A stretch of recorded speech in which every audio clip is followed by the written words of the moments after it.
ಇಂದು ಅಹಮದಾಬಾದ್ನ ನರೇಂದ್ರ ಮೋದಿ ಕ್ರೀಡಾಂಗಣದಲ್ಲಿ ಭಾರತ ಹಾಗೂ ದಕ್ಷಿಣ ಆಫ್ರಿಕಾ ನಡುವೆ 8ರ ಘಟ್ಟದ ತಂಡಗಳ ಐಸಿಸಿ ಟಿ20 ಕ್ರಿಕೆಟ್ ವಿಶ್ವಕಪ್ ಪಂದ್ಯಾವಳಿ ನಡೆಯಲಿದೆ. ಪಂದ್ಯ ಭಾರತೀಯ ಕಾಲಮಾನ ಸಂಜೆ 7 ಗಂಟೆಗೆ ಆರಂಭವಾಗಲಿದೆ.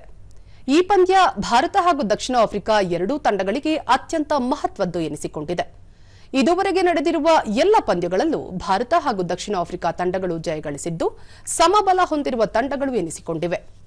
ಸೂಪರ್ 8ರ ಮೊದಲನೇ ಗುಂಪಿನಲ್ಲಿ ಭಾರತ, ಜಿಂಬಾಬ್ವೆ, ವೆಸ್ಟ್ ಇಂಡೀಸ್ ಮತ್ತು ದಕ್ಷಿಣ ಆಫ್ರಿಕಾಗಳಿದ್ದು, ಎರಡನೇ ಗುಂಪಿನಲ್ಲಿ ಪಾಕಿಸ್ತಾನ, ಶ್ರೀಲಂಕಾ, ಇಂಗ್ಲೆಂಡ್ ಮತ್ತು ನ್ಯೂಜಿಲೆಂಡ್ಗಳಿವೆ.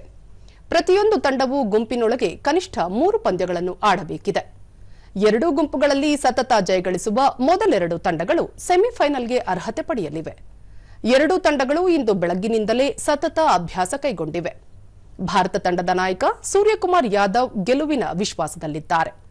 ನಿನ್ನೆ ಕೊಲಂಬೋದಲ್ಲಿ ನ್ಯೂಜಿಲೆಂಡ್, ಪಾಕಿಸ್ತಾನ ನಡುವೆ ನಡೆಯಬೇಕಿದ್ದ ಸೂಪರ್ 8ರ ಘಟ್ಟದ ಮೊದಲ ಪಂದ್ಯವು ಮಳೆಯ ಕಾರಣದಿಂದ ರದ್ದಾಯಿತು. ಎರಡೂ ತಂಡಗಳಿಗೆ ತಲಾ ಒಂದೊಂದು ಅಂಕ ನೀಡಲಾಯಿತು. ಮುಂದಿನ ಪಂದ್ಯದಲ್ಲಿ ಪಾಕಿಸ್ತಾನ ಇಂಗ್ಲೆಂಡ್ ಅನ್ನು ಎದುರಿಸಲಿದೆ.